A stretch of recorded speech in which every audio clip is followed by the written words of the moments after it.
K100, Lynn, and Marco. Thanks so much. We were talking about that construction you had to route around today because of gosh. the Anthony Wayne Trail overnight closure to get onto it. So somebody's giving him directions past Opal Covey's and the camels at the zoo and expects him to find his way in. I feel like it's like on a TV show. Go to Tommy Ranger's old place. There was a barn there in 81. It's not there anymore. Take a left. Then you'll see a picket fence, but it's not picket anymore. I don't even think it's there, but then you'll take a right Used to there. be white, but Yeah, I'll just put it in my GPS. Lynn and Marco, it's K100. K100, Lynn and Marco, thanks for chilling with us. We appreciate that. So Thanksgiving, known for turkey, family dinner, sitting down, communication, lots of love. Well, turns out, actually, that people, few and fewer now, are doing the family dinners together. Really? Yeah, looks like there's a survey out that says more people this year than last year say they're not going to do a family dinner because it leads to arguments and family fights. It's part of family, isn't it? If you're eating, you're usually drinking. You got that one uncle that's a little weird, comes over and then starts maybe instigating stuff. I don't know. But what happened in your family Thanksgiving here?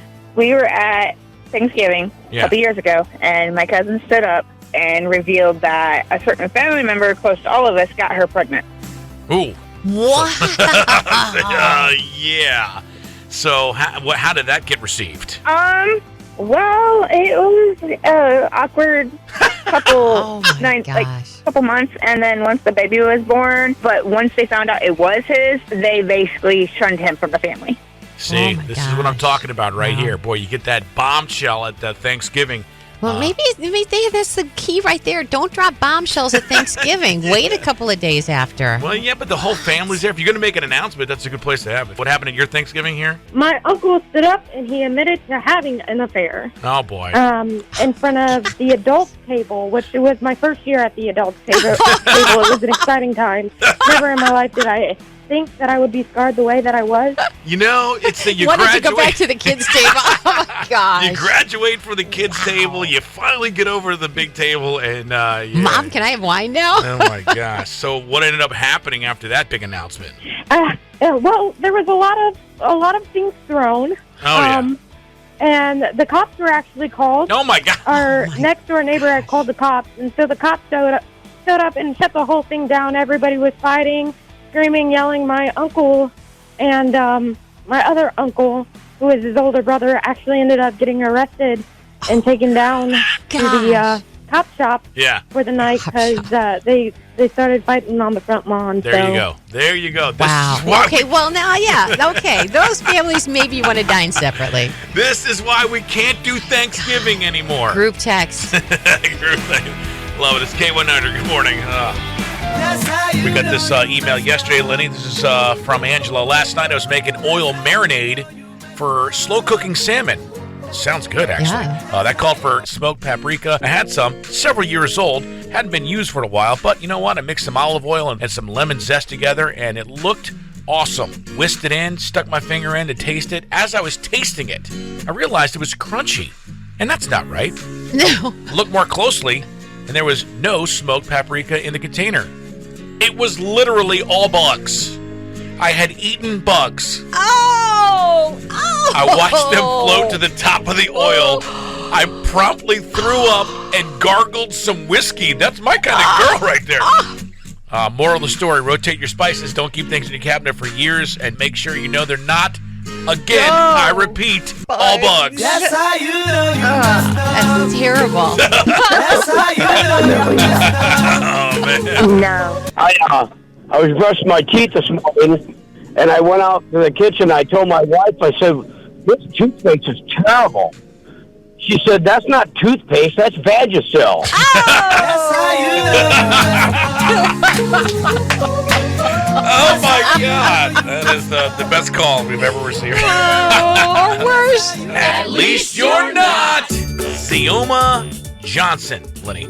Of all the jobs in the world, I don't know why you'd apply for this one. See, a police station in Jersey City, Jersey was looking to hire a security guard, and 27-year-old Zioma Johnson said, you know what, I'm going to apply. I like this kind of stuff. All right. But probably wasn't the best idea on her part because Turns out she was a wanted fugitive. Oh. When they ran her name, they found out she had warrants in Pennsylvania for failing to appear in court in fraud charges. She also had 10 bench warrants in New Jersey. Oh, my gosh. For not appearing in court in traffic violations and shoplifting charges. On top of all that, they found 2 stolen credit cards when they arrested her last week and a fake police badge. Oh so they tacked on all those charges, and she's looking at some serious jail time. In case you're wondering, she did not get the job. Yeah, but it was close. It was between her and somebody else, and they were like, you know what? Until they found that fake badge. We're gonna go with somebody else here. Feel good about yourself because at least you're not. A guy named Jason Thompson. Now, Jason is the superintendent of a high school. And if you're superintendent, if your high school is crowd surfing in the student section during a football game, he's either the coolest superintendent of all time or he's drunk. Oh, no. 48-year-old Jason Thompson was drunk. He was crowd surfing among the students and bleachers, taking selfies with other kids, and even doing a beer bong under the grandstands. Not a good idea. Even better, there's video. He was not sober. Gosh. Right after the game, he was pulled over. Oh, wonder why. Drunk? What are you thinking? He was pulled over because he didn't have a license plate. Who does that? He was also making a turn without signaling. They suspected now he'd been drinking because he had open beer containers in his car. He was wearing a blue wig with a mohawk, and he vomited out the window of the car while he was talking to the officers. I'm guessing more than a suspension. Yeah. Anyway, it turns out he failed a sobriety test, if you can imagine that. Feel good about yourself because at least you're not. Scott Sokea was driving on a highway after midnight Saturday, and he sped up on a female driver who he felt was driving too slowly. So he passed her. Instead of just minding his own business and passing her, he passed, merged over, and then slammed his brakes on for no apparent reason. Well, the woman flashed her headlights because she's like, what are you doing? He didn't like that, so he decided to shine a green laser pointer back at the car. Now, this isn't any old regular laser pointer. These are ones that are online for like $300. They can like go into space. Oh, wow. Apparently, she was blinded by the light, and she crashed into his vehicle from behind. Oh, my gosh. So the lady got out of the car and let 3 ferrets into his car through an open window. And they began attacking him. Boy, you getting attacked with ferrets. How do you just have ferrets that attack people? Attack ferrets. Get out. Anyway, she put him in his open window.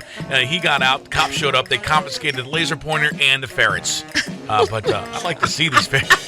Boy, you got some attack ferrets there, Barbara? Nice.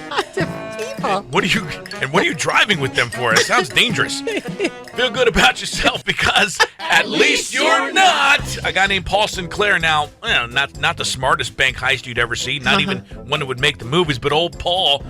He's a 56-year-old guy from Florida, where most of these take place. Now, he used his finger as a gun.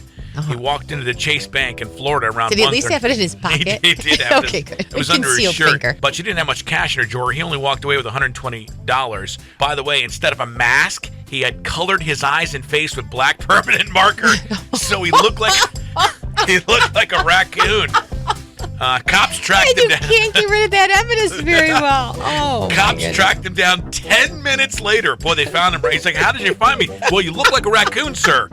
Anyway, in fact, the only thing he was actually armed with when the police finally got him was cherry chapstick in his pockets and a fortune cookie from P.F. Chang's. That's all he had on him. He's facing a felony robbery charge, theft, trespassing. But the main thing this guy is actually charged with, Lynn, is being dumb.